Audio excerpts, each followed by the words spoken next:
Assalamualaikum warahmatullahi wabarakatuh.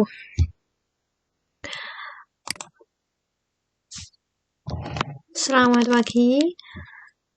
Sebelum kita mulai pelajaran pada pagi hari ini, mari kita berdoa terlebih dahulu. Berdoa dimulai. Bismillahirrahmanirrahim. Raditu billahi robba wa bil islami dina wa bi muhammadin nabiyya wa rasulah. Rabbi zidni ilma wa rizukni fahma. Amin ya rabbal alamin. Nah, pada pertemuan kali ini kita akan melanjutkan bab 4 yang kemarin. Sebelumnya kita telah membahas tentang budi utomo, sekarang kita akan membahas tentang mewujudkan persatuan dan kebanggaan sebagai bangsa, wujud nilai kebangkitan nasional. Yang pertama, mewujudkan persatuan Indonesia. Apa sih pengertian persatuan dan kesatuan? Nah, berdasarkan istilah persatuan dan kesatuan berasal dari kata satu yang berarti utuh atau tidak terpecah belah. Persatuan dapat diartikan sebagai perkumpulan dari berbagai komponen yang membentuk menjadi satu. Itu pengertian dari persatuan. Kemudian kalau kesatuan itu adalah merupakan hasil perkumpulan tersebut yang telah menjadi satu dan utuh. Dengan demikian, bisa disimpulkan bahwa kesatuan itu erat hubungannya dengan keutuhan. Kemudian, persatuan dan kesatuan itu mengandung arti bersatunya macam-macam corak yang beraneka ragam menjadi satu kebulatan yang utuh dan serasi. Nah, pada masa perjuangan kemerdekaan Indonesia, pengertian persatuan Indonesia adalah ini merupakan sebagai faktor kunci. Faktor kunci apa?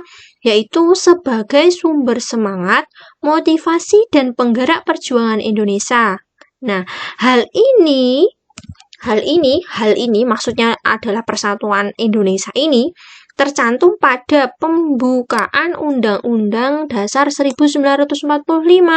Bunyinya adalah, dan perjuangan pergerakan Indonesia telah sampailah pada saat yang berbahagia dengan selamat sentosa, menghantarkan rakyat Indonesia ke depan pintu gerbang kemerdekaan negara Indonesia yang merdeka, bersatu, berdaulat, adil, dan makmur.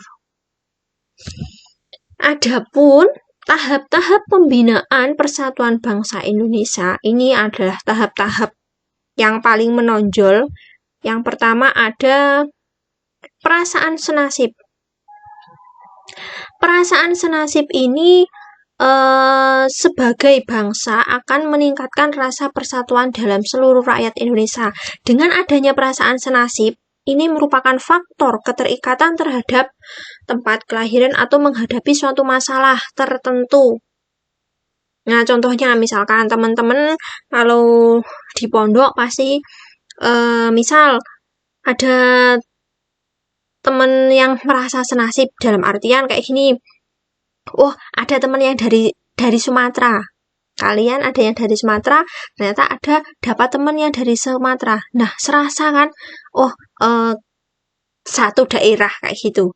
Merasakan perasaan senasib atau menghadapi suatu masalah tertentu.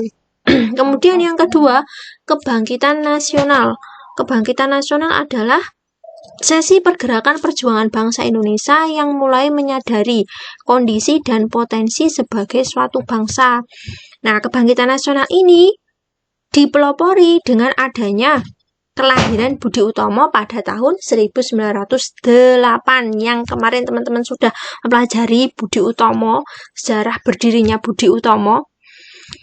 Kemudian ciri dari kebangkitan nasional adalah perjuangan bangsa Indonesia lebih diwarnai perjuangan untuk kepentingan nasional, bukan hanya kepentingan daerah. Teman-teman tahu bahwa dulu Indonesia, kemarin sudah saya jelaskan bahwa Indonesia itu dulunya terdiri dari beberapa kerajaan, dan itu mereka berjuangnya menurut daerah masing-masing, kayak perjuangan dari Pangeran Diponegoro, Tuanku Imam Bonjol. Nah,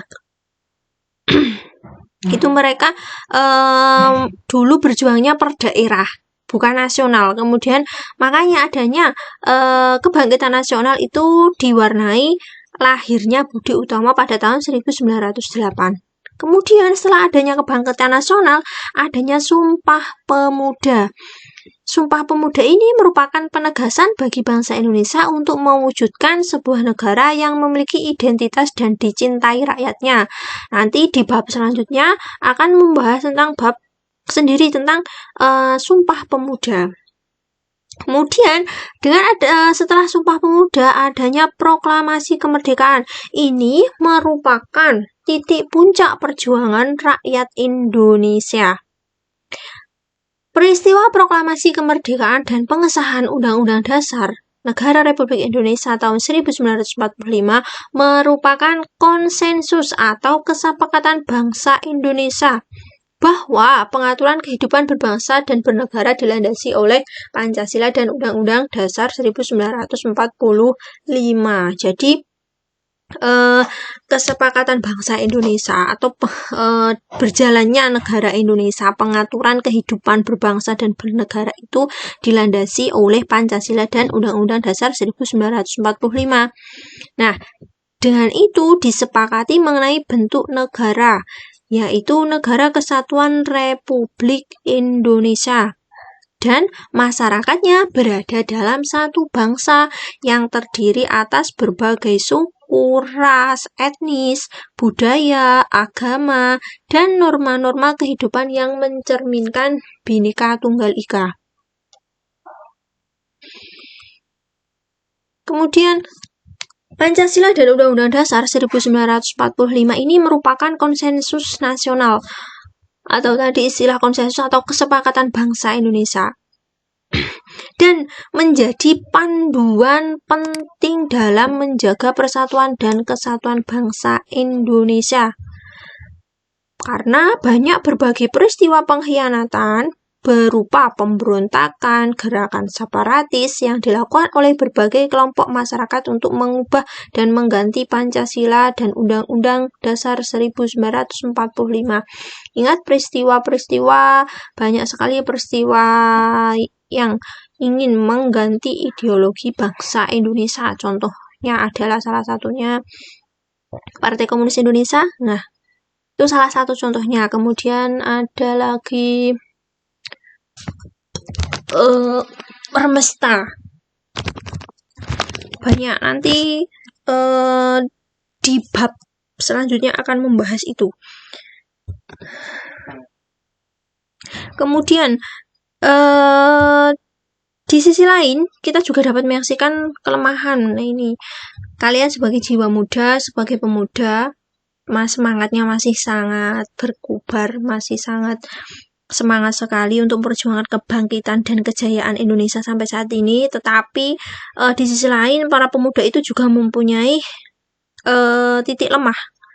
Di sini menurut laporan dari Kemenpora Republik Indonesia ada 10 masalah generasi muda yang dihadapi. Yang pertama, masih maraknya tingkat kekerasan di kalangan pemuda. Ini masih banyak, contohnya banyak pemuda yang tawuran antar sekolah. Nah, itu yang paling parah.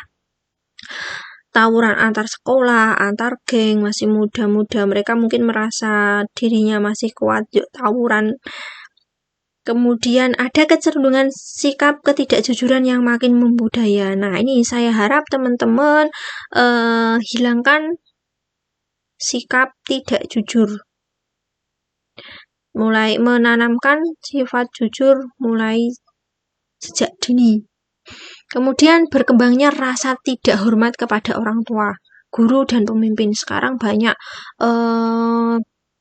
anak-anak yang tidak menghormati orang tua, guru, dan pemimpin.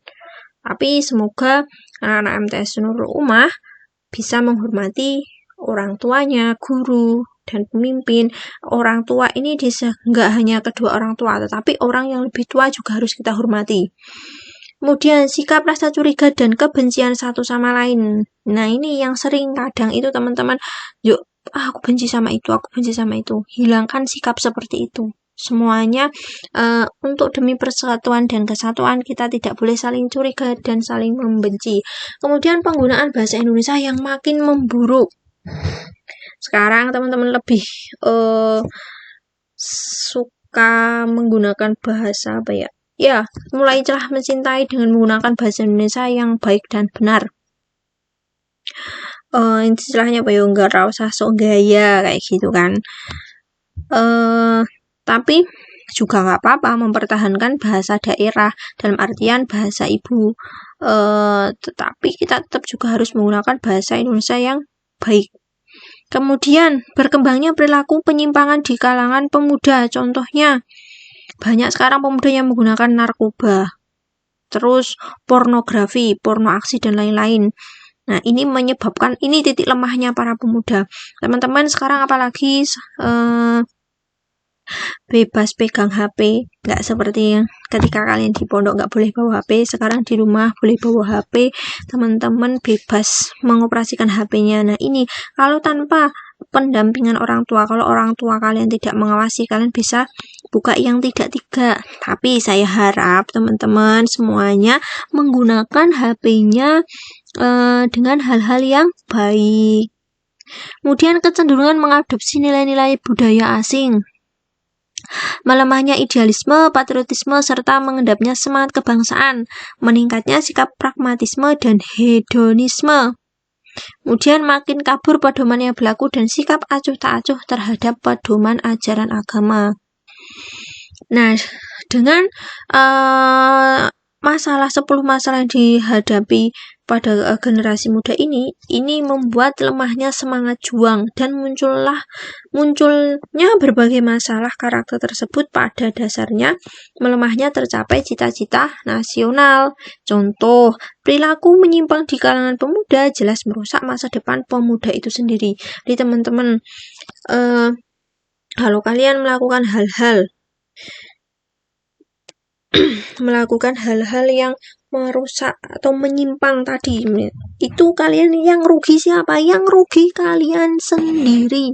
Kalian sendiri yang rugi. Nah, kemudian ini ada, padahal pemerintah Indonesia mencanangkan Indonesia Emas pada tahun 2041. Ketika 2041 kalian itu mungkin kira-kira umur berapa ya? 40-an lah ya, 40-an. Maka kalian akan menentukan keberhasilan. Nah, kalian sebagai penerus bangsa, kalian yang akan menjadi penerus bangsa Indonesia yang diharapkan pemudanya besok yang bisa menjadi yang pekerja keras, cerdas. Mulai dari sekarang kalian harus belajar dengan giat. Kemudian ada beberapa contoh sikap positif yang berkaitan dengan nilai-nilai kebangsaan. Yang pertama ada nilai religius. Nilai religius seperti apa? Yaitu percaya dan takwa kepada Tuhan Yang Maha Esa sesuai dengan agama dan kepercayaan masing-masing menurut dasar kemanusiaan yang adil dan beradab. Kalian sebagai ini maksudnya itu ya, percaya kepada Tuhan, ya terserah, misalkan sesuai dengan agamanya masing-masing. Kemudian hormat dan menghormati serta bekerja sama antar pemeluk agama dan penganut kepercayaan berbeda-beda sehingga terbina kerukunan. Nah, walaupun berbeda agamanya, tetapi kalian tetap harus saling menghormati. Kemudian saling menghormati kebebasan menjalankan ibadah. Sudah terserah ibadah, melakukan ibadah sesuai dengan percayaan dan agama masing-masing. Kemudian tidak memaksakan suatu agama atau kepercayaan kepada orang lain. Nilai kemanusiaan. Ini bisa dilihat, nilai kemanusiaan mengakui persamaan derajat, saling mencintai, mengembangkan sikap tegang rasa, tidak semena-mena terhadap orang lain, menjunjung tinggi nilai kemanusiaan, gemar melakukan kegiatan kemanusiaan, berani membela kebenaran dan keadilan. Bisa dilihat contohnya, ini ada contoh bekerja sama di sekolah, bentuk kerjasama. Ini ibu gurunya juga ikut ngepel, siswanya juga ikut bersih-bersih untuk membersihkan ruang kelas. Kemudian nilai produktivitas. Pelindungan terhadap masyarakat dan beraktivitas menuju kemakmuran, sarana dan prasarana yang mampu mendorong masyarakat untuk kreatif dan produktif, terciptanya undang-undang untuk meningkatkan kesejahteraan masyarakat. Ada nilai keseimbangan, nilai demokrasi, nilai kesamaan derajat, nilai ketaatan hukum. Nilai keseimbangan, menjalankan hak dan kewajiban sebagai warga negara yang proporsional. Jadi, kalian sebagai warga negara Indonesia mempunyai hak dan kewajiban yang harus dijalankan.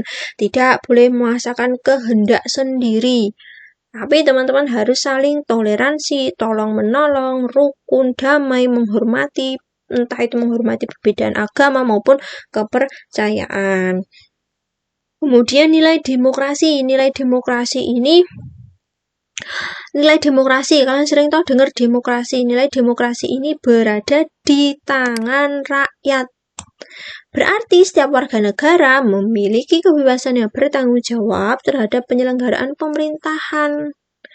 Pilar utama dalam membangun persatuan dan kesatuan ini ada. Yang pertama, ada rasa cinta tanah air. Kemudian jiwa patriot bangsa, tercapainya kesejahteraan bangsa seluruh rakyat Indonesia, pemahaman yang benar atas realitas adanya perbedaan dalam keberagaman, tumbuhnya kebanggaan sebagai bangsa Indonesia. Sebagai warga Indonesia kalian harus bangga. Nilai kesamaan derajat, setiap warga negara memiliki hak dan kewajiban dan kedudukan yang sama di depan hukum. Dia mau orang mampu, mau orang tidak mampu, dia mau cantik, dia kurang cantik, dia itu mempunyai kesamaan derajat yang sama.